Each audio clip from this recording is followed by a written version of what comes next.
Hello, I'm Raisa Miller. I'm a faculty member in the Department of Counselor Education at Boise State University.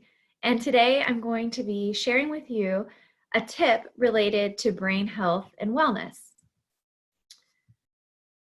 This is going to be the first part in a series of 6 videos that will be sent out over the next few weeks. Today's tip is related to a term called emotion differentiation. First and foremost, it's important to know that emotions in of themselves are not good or bad. They're just information. And like anything else in life, the more accurate information you have access to, the better able you'll be to understand yourself, others, the world around you, and take action. As parents, it's particularly important that you be aware of your emotions and that information so that you can use it to set the tone of your household. You really are the thermostat in a home for the emotional climate. So the term emotion differentiation can sometimes be referred to as emotion granularity, and it just refers to being able to label discrete emotions. So something global, not discrete, would be like, I feel bad. But something like, I feel resentful. Or something like, I feel really criticized and discouraged. Those are more specific emotions. And researchers have found that if you're able to identify and label and express those more specific emotional states, that people tend to have greater psychological well-being.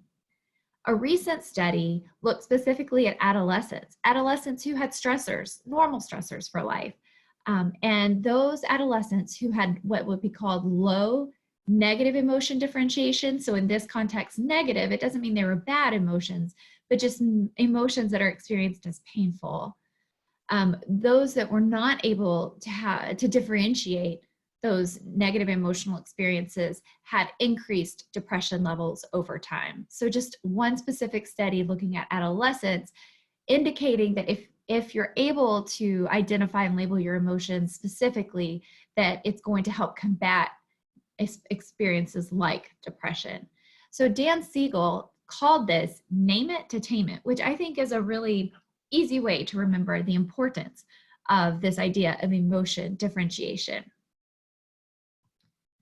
I have a couple tools to share with you because most people don't have a really rich emotion vocabulary. You might struggle to identify what it is you're feeling and label it. So there's a free resource on this website that's listed here, which is the Gottman website. They are researchers that look at both couples and parenting health and emotional wellness. So this feeling wheel would be one way for you to practice differentiating your emotions. So you could print out a copy of it or have it online. And when you're feeling something or sense that you may be feeling something, you could look at this wheel and maybe starting with the center saying, okay, well, I think I feel mad. Like that's an emotion that most people know. But then look at the words that span out from mad and see if one of those actually fits your experience better. So this would be a way that you could practice. Maybe it'd be easier to practice with the positive emotions first, like joyful or peaceful, and then work to being able to understand what researchers would call your negative emotions. But again, no emotions are truly good or bad. It's just the degree to which maybe they're distressing to us to feel. So the feeling wheel would be one. And I have to say, as a parent, you need to practice this with yourself first, and then you may help your children learn this skill of emotion differentiation. Being able to work with emotions as parents is called emotion coaching. And an inability to help your children recognize and express their emotions in a healthy way is called emotion dismissing. So as parents, we really want to work at becoming emotion coaches, but again, that has to start with applying these concepts to ourselves first. Another tool, if you enjoy using smartphones, is a newer app called Emotionary. And Emotionary goes through a very similar process as you would use the feeling wheel, but it does it through tech. And it would help you identify, define different emotions, and ultimately kind of funnel towards the word that is the best descriptor of your current emotional state. So feel free to download that. I have no connection to it, obviously, but think it's a really useful app.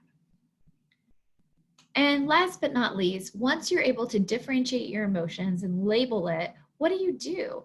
Well, ideally, you share that feeling, that word that you found or words that you were able to identify to express your inner world. Share it with someone who can listen. Not just anyone, it needs to be someone who can listen in an open, curious, and supportive way. In other words, without judging you for having that feeling or feeling pulled to fix it for you. That's not really that helpful. If you don't have anyone in your life that you can do that with, it's also really helpful often to journal about your feelings or to draw. If you're not someone who likes writing words, perhaps you could find some catharsis and some help in drawing out what you're feeling. So that is the tip for today. I hope that you are able to go out and practice emotion differentiation and that it's useful for you. And I look forward to bringing you more tips around things you can do to support your brain health during this COVID-19 time.